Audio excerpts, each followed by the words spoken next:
Hello, and welcome to Tales from the Leeds Library, the Leeds Library's podcast series, in which we talk to members of our extended community about their lives, their work, and their relationship to books, libraries, and literature.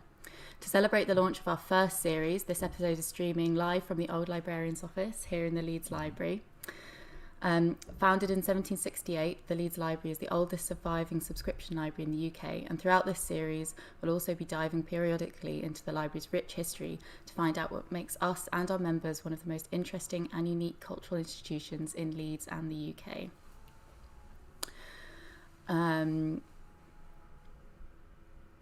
I'm Molly McGrath. I'm the project assistant here at the Leeds Library, and in this first episode we'll be talking to Kevin Grady about its founding and early history, and to Fiona Gell about literature and the library in Leeds today. So first I'm going to introduce Kevin. Hello, Kevin. I'm delighted to be here. Thank you so much for being on our first live podcast. Kevin Grady is the president of the Leeds Library and a specialist in the urban history of Leeds and its planning, development and heritage. He recently retired from 30 years as director of Leeds Civic Trust, and in 2014 was awarded the Leeds Award by the City of Leeds and an honorary doctorate by Leeds Beckett University in recognition of his professional contribution to the development of the city and as a champion of its heritage. He's also the author of several books, including The Illustrated History of Leeds, The Georgian Public Buildings of Leeds and the West Riding, A History of Kirkgate from the Earliest Times to 1800, and a chapter on the early history of the Leeds Library in Through the Pages, 250 Years of the Leeds Library, which covers much of the topic that will form part of our discussion today. So, Kevin, my first question, I suppose, is how and why was the Leeds Library founded?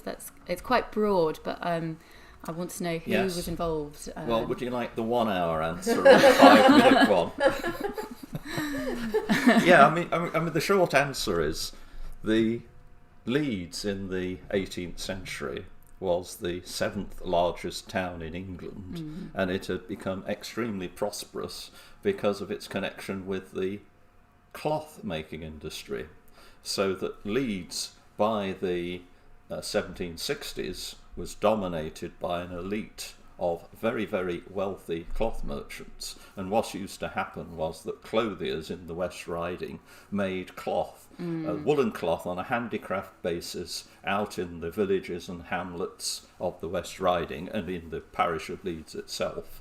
And they brought huge quantities of cloth into Leeds on market days to the cloth halls by that point. And they sold it to the merchants, and these merchants were fantastically able people, particularly because they exported cloth to the continent and to America. And by the 1760s, it's an almost unbelievable statistic, but basically the Leeds cloth merchants handled 1/3 of all the woolen cloth produced in England, which at that time was 1/6 of the total exports of the whole country. So these people were very wealthy. But the issue for Leeds, I mean, by that time, it sounds quite small in a sense. Probably the population was about 17 or 18,000 and 25,000 for the parish. But, nevertheless, there weren't a lot of large towns in the country. But effectively, although they became very prosperous, they were having their portraits painted by Sir Joshua Reynolds, the go-to aristocratic portrait painter, and they were living in fine mansion houses in the town of Leeds. Some of them had country estates, but Leeds itself wasn't quite keeping up in terms of its cultural amenities, and they decided, because they had to show that they could keep up with everybody else, and they wanted amenities of various sorts. So, for example, 1767, the year before the Leeds Library was founded, Leeds General Infirmary was founded as one of the most important and first hospitals provided in the country, and by 1771 they built this fantastic purpose-built infirmary in Infirmary Street. There were other things going on. They wanted the first Leeds Theatre, purpose-built, was built down just south of Leeds Bridge on Meadow Lane in 1770. There were a whole range of things. They built a glorious assembly rooms. They danced till dawn in great style, till 3 a.m, in this assembly room in just at the back of where the Corn Exchange is today. But what they were lacking in was the question of, cultural facilities, literary facilities. And, of course, books were very expensive at that time. And although no doubt they had some books at home, the fact was the founding of a library where, their collective resources could actually buy a collection of books. I mean, at that time, the 1750s, there were circulating libraries in the country, but these were run by booksellers. They were sort of temporary things, booksellers, and they would lend these books out to people, but these were ephemeral. If the bookseller went bust, the library went bust. And the idea of in Leeds founding a library where, in fact, the key things was that you would have a permanent collection of books that would expand, and you could have all sorts of books that you would like to buy that maybe you either couldn't afford or you couldn't buy the volume of them. And so it was decided that a proprietary library should be established in Leeds. And the key to this was Joseph Priestley, who the year before 1767 had become minister of the Unitarian Mill Hill Chapel, and he had come from a background, of course, he later famous as, quote, discoverer of oxygen, all sorts of scientific, fellow of the Royal Society, this sort of thing. He was a really forward thinker and relatively young. And so no doubt he touted round, these wealthy people and said, well, how about having a library? And there was considerable enthusiasm. So they advertised and they said, ooh, Liverpool has got a very fine library which does great credit to its residents and what have you, and enhances the town. And say, couldn't we have one like that? So the key to this was that they decided that they would pool their resources to establish a library, and it went on from there. And so we've got Joseph Priestley. What kind of men and women were involved as early librarians and members or shareholders? Yes, that's to say, first of all, Joseph Ogle was a bookseller who had his bookshop in Kirgate at the sign of the Dial, because it had a sundial above the shop, and he was, clearly people bought books from him, and he agreed that they could have their library in the back room of his shop. So Joseph Ogle was the first librarian. In order to be a proprietary member of the library, you paid 1 guinea to buy it was called a ticket, but we would think of it as a share of the library, and then you paid an annual subscription. And there was an advert in the Leeds Intelligencer newspaper saying, people who might be interested in this can meet at Mr. Myers' Coffee House on Briggate. And, if things go well, we'll use the Liverpool subscription library as a model. And that's what they did. And within a couple of months, Mr. Ogle in his the back of his bookshop, at that point there were 103 proprietors who'd signed up and handed over their guinea. And so there was 503 books in the back room of Mr. Ogle's bookshop. And, of course, the point, to make is that this was not just, although the men did dominate, actually right from the start and throughout the history of the library, there have always been women members. So that's been a particularly good thing. So they set up in the bookshop, and Mr. Ogle would potter through to issue books to people. And, of course, the big thing about the library and the wonderful thing about the library is that the original deed that set the thing up said, no book will ever be sold. These will accumulate. And although it has to be said occasionally books have disappeared, a lot of books have gone simply because they wore out, because people read them, which was what we want people to do.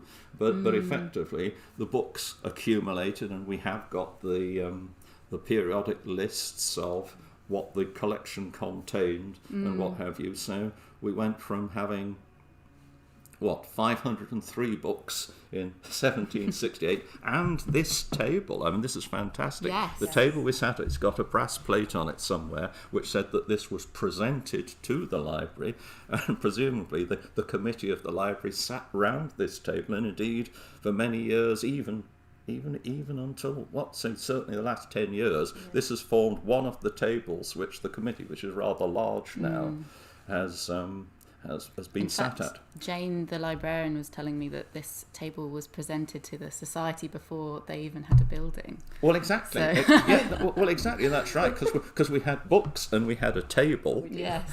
But yes. So the early members, effectively, you've got the first president was Mr. Kenyon, who was a surgeon. There were three ministers: the Kershaw, who was the vicar of Leeds. And then you get into a range of doctors. So William Hay, the hugely famous early surgeon of the infirmary, although he wasn't on the committee, he was an early member. Leeds pottery, that wonderful creamware that was made, established in the 1760s. Two brothers who established Leeds pottery were committee members. And, wealthy merchants, of course, the Oates family, the Lupton family were involved.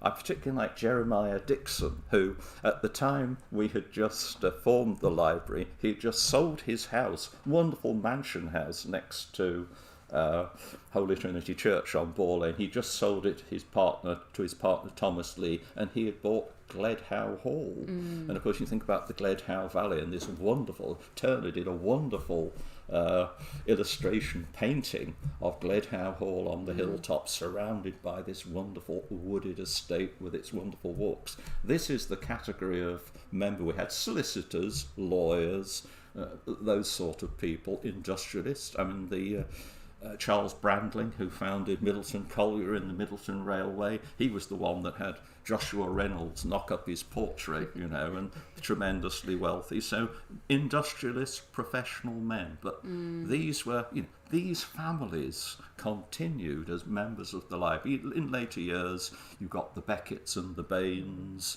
and the Luptons, the Marshalls, well-known industrialists of the late 18th and 19th centuries. And, shares that they had, were in the family for 100 years, 150 years. And you can trace them back up until most shares can be traced back to the beginning of the library. Yes, as I was showing you earlier, that I've got my share certificate.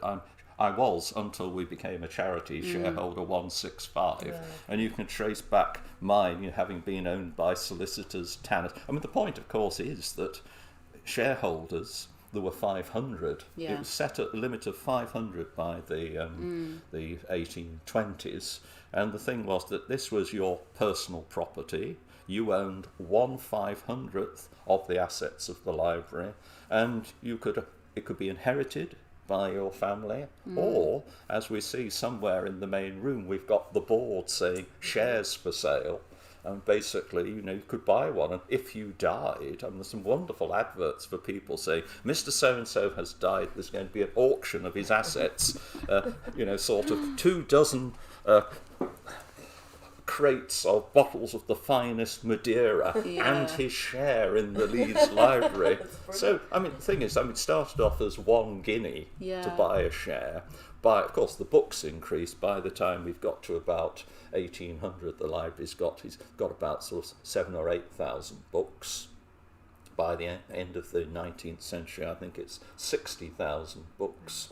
And of course, today it's 140,000 to say, although we've disposed of some, few, actually it's got bigger and bigger and bigger, and which of course means that this is where we get into the issue of, we had one room at the back of Mr. Ogle's shop. We then got a second one because the thing had expanded.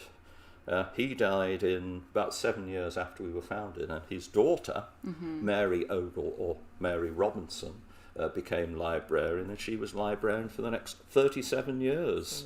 Amazing, isn't it? Yeah. But anyway, the thing was that by the 1880s, we need more room, and so the proprietors of the library met, and they went to inspect the downstairs, you might call saloon or front room of Sir James Ibbotson's house. Ogle's shop was on Kergate. The upper part is somewhere near where Superdrug is now on Kergate on the north side. And then Sir James Ibbotson's house, it was a very swanky place. He had his fine carriage and his liveried people, and he sold it anyway, and so they acquired what was a spacious and lofty saloon as on the ground floor as the new library room, the Ogles had the room across, which was their bookshop, and then upstairs you had the rotation office where the magistrates of the town met in rotation on a weekly basis. So, we expanded, and then, of course, you think, well, we need something even bigger. This is really rather grand, and so 1804, there's a lot of shuffling. What are we going to do? Should we have our own premises and what have you? And this is how we came to be here, that in 1806 a plot of land was bought on what we now know as Commercial Street.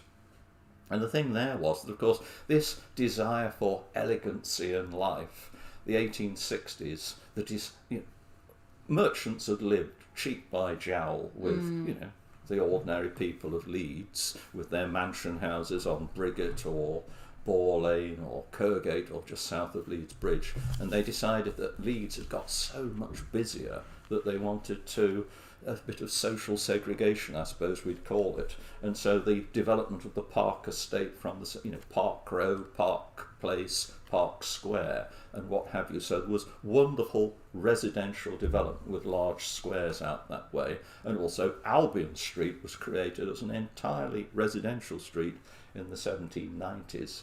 And then about 1804 it was decided that wouldn't it be good to have a street that connected Albion Street with Briggate, and so Commercial Street / Bond Street was laid out, and there were these building plots here, but very, very select area, and the Leeds Library decided to buy a plot.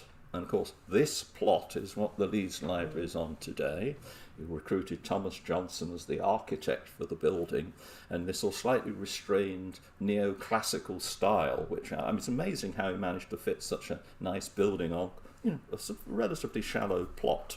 And well, how do you finance it? You think £5,000.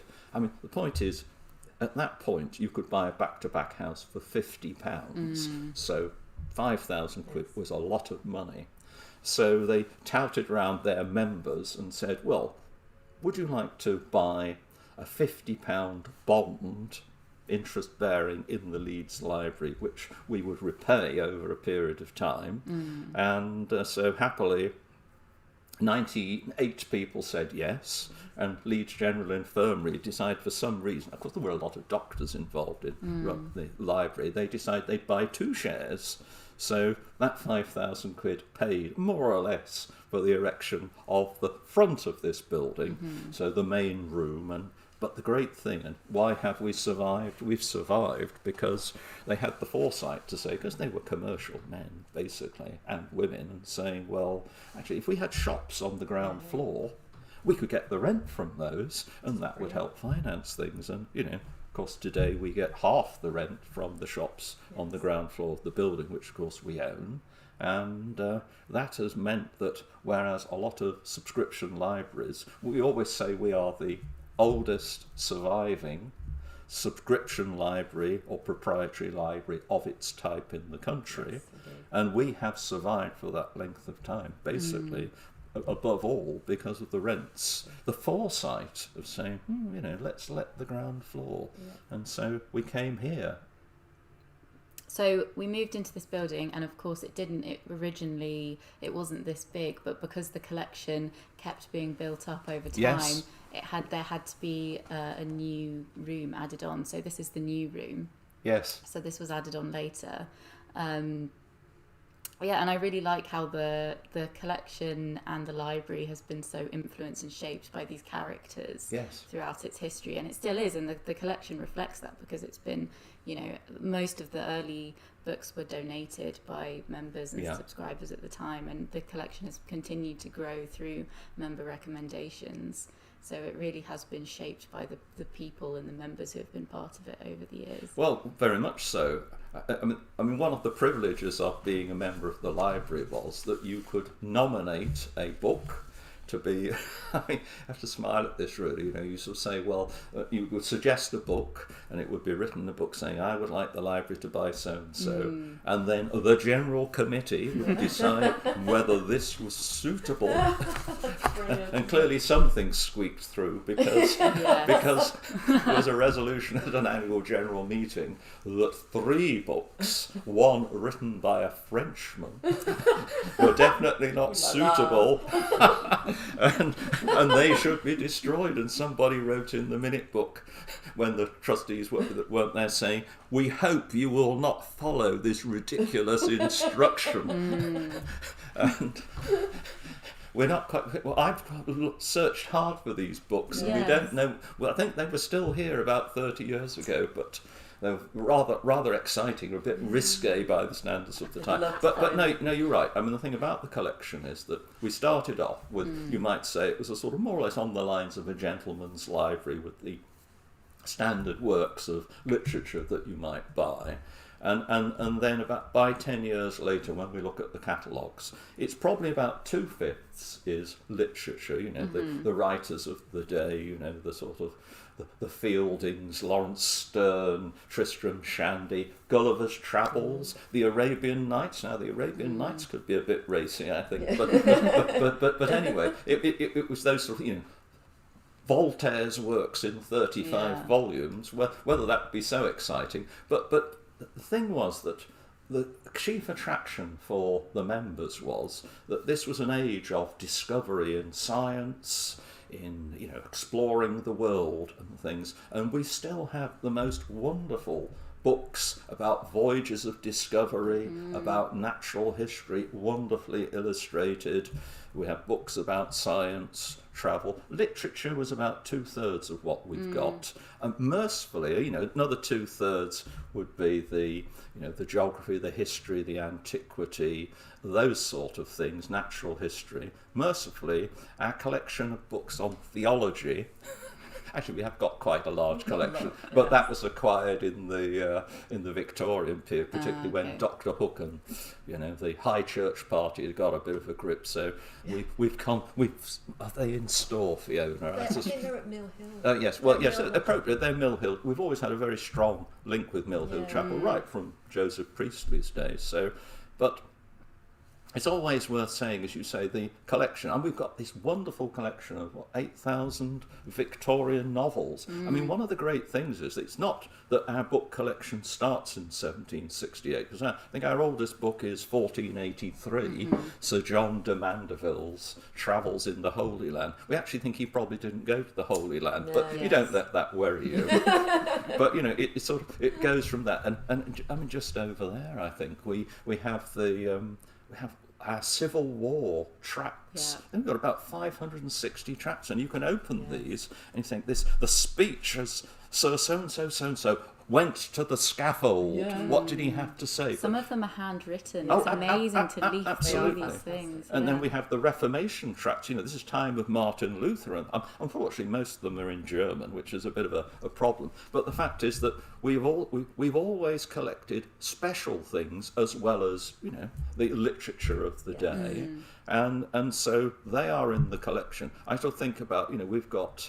When David Hockney produced his The Bigger Book, which huge. I mean, what is it called? Elephant size or something like that. I think it is. It's almost as big as this table. And we paid about £2,000 for this, but it's absolutely splendid. But it's part of the libraries wanting to collect special books as well as. But it's a great thing, isn't it? That, as you say, over the time, the books that we've got a wonderful collection on slavery, for example, apart from the travel books. Important things that people were interested, in the politics of the day as well as everything else that was going on. And we've got wonderful journals, I mean, from my point of view, we've got the building News, which is a journal that goes from about the 1840s throughout the Victorian period. Of course, it's called The Builder, and literally that's telling you about all the new projects that are appearing across the country. And gardening magazines that go back to the the 1860s with wonderful illustrations. And so, I mean, I'm sure Fiona will say more about this, but the thing about this library is that it's a modern library. What we buy, what about 1,500 new items of things? Or I mustn't steal your thunder. No, that's fine. But I mean, the thing is, when CDs were invented, we got CDs, this sort of thing now. DVDs, all sorts of things are online. We have a children's section, don't we? Have a travel section, very good, if you think of going on your holidays. But it's lots and lots of newspapers and all the main daily newspapers you can see either online now or in person. Yeah.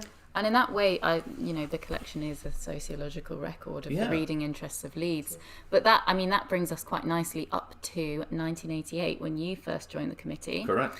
And so you were on the library's general committee for a number of years. But can you describe briefly the way the library worked during that period that you served on the committee? And again, it converted to a charity in 2008. Yeah. A bit about that process and those decisions. Well, I think there are two things to remember. Is that when I joined the library, there were 500 proprietors, shareholders. Technically, we owned. I was thinking this morning, how many books did my share mean I owned in a sense? But we were a private library. It was 500 families. You bought a share. Surprisingly, the shares weren't all that expensive. I think I only paid about 50 quid for my share, but generally there seemed to be a bit of a notion that when people died and shares became available, you had to wait for a share. More like putting your name down for Eton or something like that. You wanted a share, and it was very much quieter.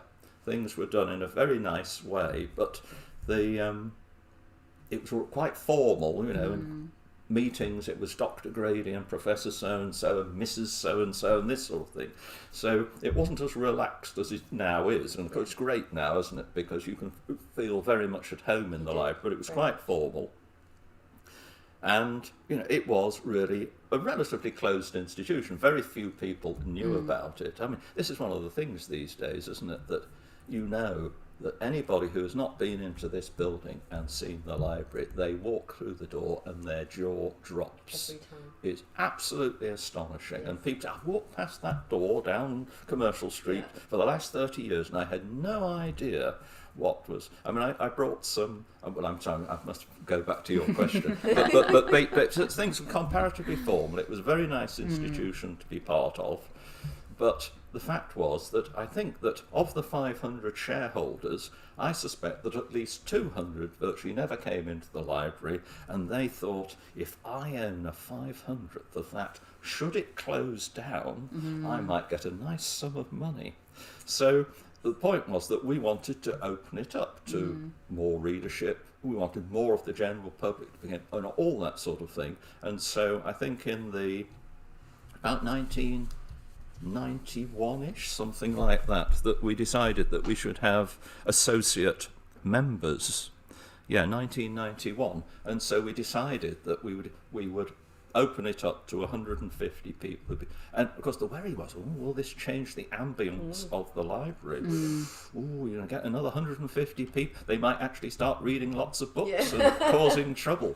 So we did that, and we were very encouraged because people did join. Of course, we made sure they had to pay more in an annual subscription than the shareholders. I mean, it wasn't a lot of money, but basically, so that opened things up to some extent.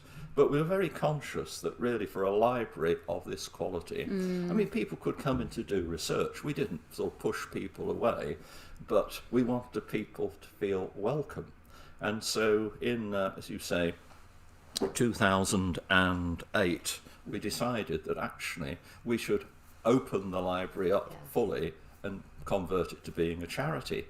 Now, of course, the tricky thing was that, of course, you're saying to 500 people, you have to give up your proprietary rights. And of course, we had to explain to people that actually, had we closed the library down under a sort of a scientific and literary institution, there's an Act of Parliament which said, had we closed the library, actually we would have needed to transfer the library and its books to a similar institution. So in fact we wouldn't have got 1/500th of the assets. But basically that move, and Michael Meadowcroft and I were sort of Labour liberal politician. We had to run this thing almost like a political campaign, because you think we had to have a High Court ruling, and the High Court ruling said that 2/3 of the membership had to agree to the proprietary rights being ended. So we had lists who had to be contacted. We had 5 stages, what you did if they hadn't replied to the letter and this sort of thing. And in the end, as it happened, we had a meeting at Mill Hill Chapel, and there were only 3 objectors, so it went through very nicely. So of course that has opened up the field. So anybody who wants to be a member of the Leeds Library can walk through the door, and they'll simply be asked to pay a subscription, sign a form, and they're in. And I think that's fantastic. Yeah. It's definitely the right way forward. Yeah. And interestingly, today we changed our categories today, so we've broadened our membership categories even more. So we have concessionary and remote access, and it's wonderful. And I suppose leading on from that, my kind of final question for you is, what do you see for the future of the library, and what place do you think that independent libraries have in the UK today, and what should they be striving to achieve for future generations of library users? Well, I think there are 2 things about the future of independent libraries. I mean, we're all very conscious that libraries today, public libraries in particular, are under terrible financial strain, and that effectively, that particularly with the internet and Wikipedia, even reading online, that there are a lot of people who absolutely love physical books. Of course, the library is doing a lot of online stuff as well, and so we're adapting to the modern age. But the fact is, the sheer pleasure of physical books and retaining a collection like this is so important. And so I think independent libraries are can continue to fly the flag and serve a need which frankly is disappearing. Facilities for it are disappearing across the country. So that's one thing. I think, to me, the really key change in the library over the last 10 years has been the fact that when I joined, apart from the annual general meeting and the annual sherry party, that was about it. Yes, there was a book group, but that was pretty much it in terms of the interaction of members. And that what has happened, particularly in the last 10 years, but particularly the last 5 years, is that we have a tremendous programme of events, which, I mean, the year after I became president was our 250th anniversary year, and we had the most phenomenal programme. I think 100 events in the library. We had the West Yorkshire Playhouse performing here, Opera North performed here. We had poetry readings. We had the sort of literary festival type of interviews with people. We had we had Frankenstein sort of event, didn't we? Where yes. The monster's body came to life under a curtain, a blanket on this very table, as everybody shot through the roof in shock and what have you. But the thing is, these are very accessible events, all sorts of arts events. And the thing is that Leeds needs a central cultural institution for literature, reading, poetry, all of these sort of things, performance and what have you. And over the last 5 years, we've demonstrated, Fiona will no doubt talk about Leeds Lit Fest, of which we've been a key member. But the thing is that this has broadened the appeal of the library tremendously, and I think if the library is to survive, there are all sorts of things it can do. But being a recognised hub where people can come and say, if you want to know about literature, you get in. I mean, I love chelping. I mean, it's a fantastic thing. Open mic poetry in the what we call the new room. It may be 140 years old, but it's still the new room. But open mic poetry evenings, and you think, oh, I said to some of my friends, come along to this chelping. Oh, what poetry do we want to come? I said, oh, it's very different, and it's fantastic because 2 halves in the evening, and you get. Good performers come up from London, various things, and they do their poetry, but then members who've writing. Because we've got a lot of writers, novelists, haven't we, poets, and they perform. Simon Armitage, the poet laureate, is our patron. He is. But the thing is that this is really lively stuff, and you see sometimes rather eccentric people. I remember one poet we had on, she said, "I'm not sure you'll like this, I've been banned from YouTube for this stuff." And you think, oh, this is exciting, isn't it? But the fact is, anybody I brought along to this, have been converted to the note. This is really rather exciting. And so, to me, we perform the role of a library with a historic collection, but a very modern, up-to-date collection. Fantastic. And then we have all these events, and as far Fiona and I and Carl, chief executive, and the trustees, etc., are very keen that we fill this library with activity and people. Well, thank you, Kevin, actually, for talking about the early history of the Leeds Library and more recent history. It's really interesting. But I guess this kind of allows me to introduce Fiona, who's the Marketing and Communications Officer at the Leeds Library. And she's been really involved in the podcast from the beginning. So we're going to talk a little bit about that and about the library today. So Fiona is a librarian by background whose passion for literature in Leeds has seen her working closely with the local literary scene for many years. Alongside her role here at the Leeds Library, she also runs Leeds Big Book End, the Northern Short Story Festival, and is a partner in Leeds Lit Fest. So Fiona, before we get into discussing the podcast in more depth, I want to ask you about the literary scene in Leeds today. The Leeds Library has always been at the heart of a thriving literary culture in the city, and what makes Leeds such a fantastic and inspiring place for writers and readers? Well, I think the literature scene in Leeds is thriving. It always has. Historically, that's proven, but it's bubbled under the surface a little bit. And I think in the last decade, since I've been doing all the literature work that I do in the city, we've given a platform and a voice to diverse voices, young people, in fact, anybody who is a writer. And that can be poetry, open mics, spoken word, anything really. And I think there's a confidence there now to sort of promote themselves and turn up at events and do open mics and put themselves out there. And the sheer diversity of what we have to offer, it's wonderful, and it's just totally buzzing and thriving.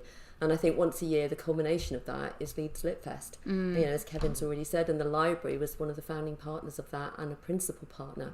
So again, it's true to its roots of sharing knowledge, networking, communicating, supporting, and creating this wonderful hub of activity. That is the Leeds Library. And the library was founded as a place for people to kind of meet and discuss the issues of the day. So, it's really wonderful that it's continuing to do that and bring that into the 21st century in a way. It's a showcase. And, what Leeds doesn't do very well, and I'm not quite sure why, but we're kind of very understated in promoting ourselves. And where other cities maybe shout louder and, longer and harder, we've never really done that. But I think now that's all changing.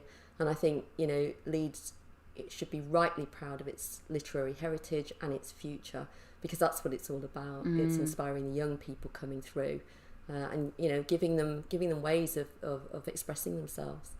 And so where did the idea for this podcast come from originally? What was the kind of impetus behind it? Well, the impetus, as Kevin has already mentioned him, is Carl Hutton, our chief executive here at the library. So it's been Carl's kind of dream really for several years to have a podcast series coming out of the library.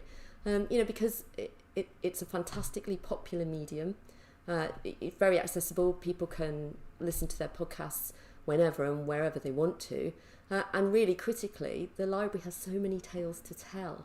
And it's everything on the shelves, the history, its members, and the people that we meet on a daily basis. So why not put it into a podcast and share that? And you can share it far and wide and, internationally, as well as, with people in Leeds. So it's so accessible.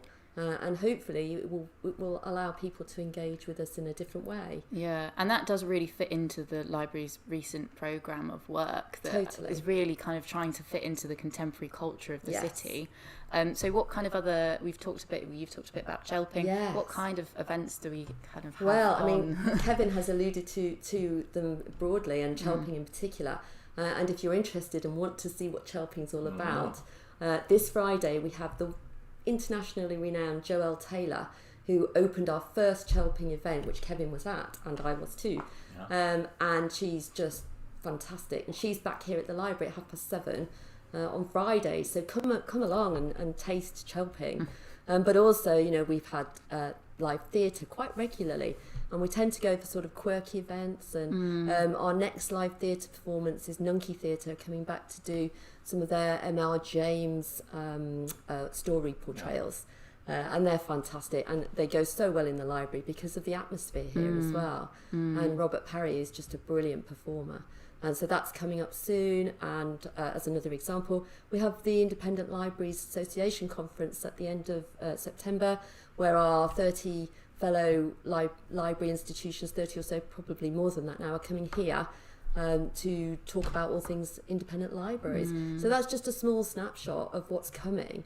And in the past, you know, we've done opera, we've dance, art, performance, you know, everything. And we're not frightened of trying new things in the library, and that's also part of the sort of philosophy behind it, you know. Well, I suppose this is the topic that will be discussed at the ILA conference, but why do you think it's important that we support indie libraries, and what do they kind of bring to the communities? We were talking a little bit earlier about the difference between having a real physical space or a real physical book as opposed to just kind of reading stuff online, although that's amazing and really opens up the work that we can do. There's still something amazing about having a kind of physical space to exist in. Totally. And you know, if anybody that comes to this library or any of the independent libraries will be inspired and want to come back and want to become members. You know, and here it's just wonderful. You know, in terms of indie libraries in general, they're often heritage buildings, so they contribute to the culture and the heritage of a city and the UK. They have unique collections that you will not find anywhere else. You know, our collection goes back to 1768, and you know, how thrilling is that? You know, for our founding fathers, you know, we can touch some of the books that they held themselves, and for me, that's a wonderful thing. And actually, in the room we're sitting in, just up there as the sort of core of our 1768 collection. And you know, for me to see that is just wonderful. And that collection has been wonderfully and beautifully rebound by Brian, our book conservator, who's been on the podcast and told us all about his work. And all the way books can go mouldy, which I think is really interesting. And, but another point about indie libraries is that they are so interested in their communities of members, which we value enormously, but also the wider community, so the cities that they're in, and we engage very much with our you know, the Leeds community and wider. So you know that they function on so many different levels, and they're so important. And I think we've got actually a good mixture of people on the podcast talking about all things to do with libraries, literature, and heritage. So we've got firstly staff. So I don't know if you want to talk a little bit about the kind of episodes there. I think Kevin will chip in here as well, but we've got, in this first series, we have Jane Riley, our librarian, who's probably on her way to hitting the record for the oldest serving librarian in terms of years. She won't be far off very soon, you know, which is just amazing. So Jane knows so much about the gems of the collection and the collection in itself. Then we have Brian, as you've mentioned, talking about the detail of the book bindings and their beautiful covers and how they were done, and all those sort of, you know, conservation issues that come around books.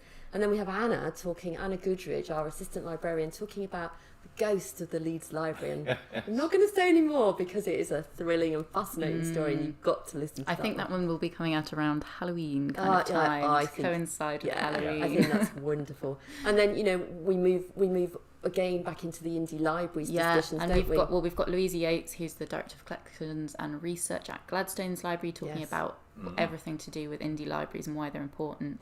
But we've got authors and poets, and James Nash is an amazing poet, lovely James. Who has written some of his work about the Leeds Library and here in the Leeds Library, and so his look out for his episode, which will be coming out next week. On the 8th. He's our first official of the series, isn't he? But his sonnet, that he we were lucky enough to get him to read his sonnet that was written about the Leeds Library, and that's just an amazing kind of experience. I mean, we're so lucky, aren't we, that writers are again inspired by the surrounds of the library, because also not just poetry, but we have a whole novel that was set in the library, Death of an Avid Reader by Francis Brodie, and it's a cracking read, people. It will, if you were already a bit nervous to go down in the basement, it will make you even more nervous. That's all I will say about that. Don't go down to the basement when the lights are off. Do, because it's amazing. And taking that further, we have Chris Nixon as well. Chris has written so many books steeped in the various periods of Leeds' history. He's a historian himself, but a great writer, and so rooted in Leeds, and it's just wonderful to see. And we've got Sean Page as well, who's another local historian who also has a local history podcast. Shout out to Leeds Echoes. And he also talks about kind of interesting and creative ways to explore heritage and how that can be brought to life through the arts. I mean, Sean's podcast is fascinating. I learned so much, and about local level history, and just wonderful stuff.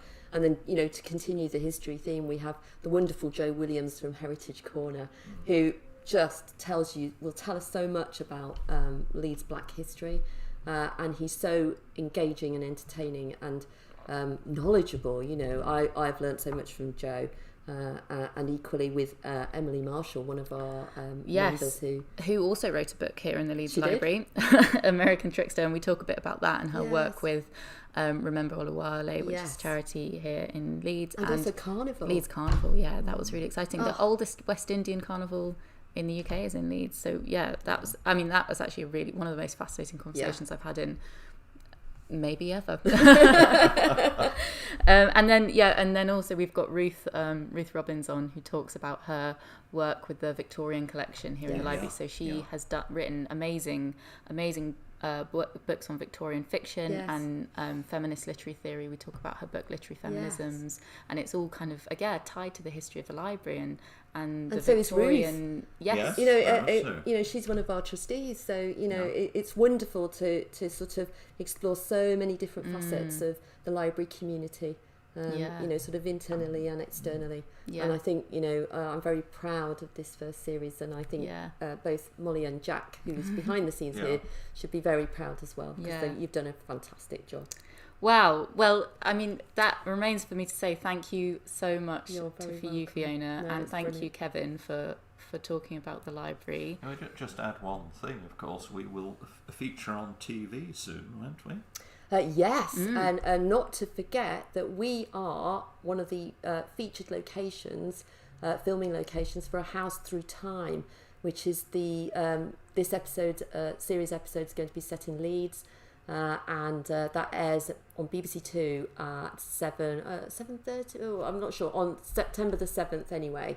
So we're really looking forward to everybody engaging with the library that way, and a wonderful series. Exploring the history of a Leeds house. We haven't mentioned that people can get married here.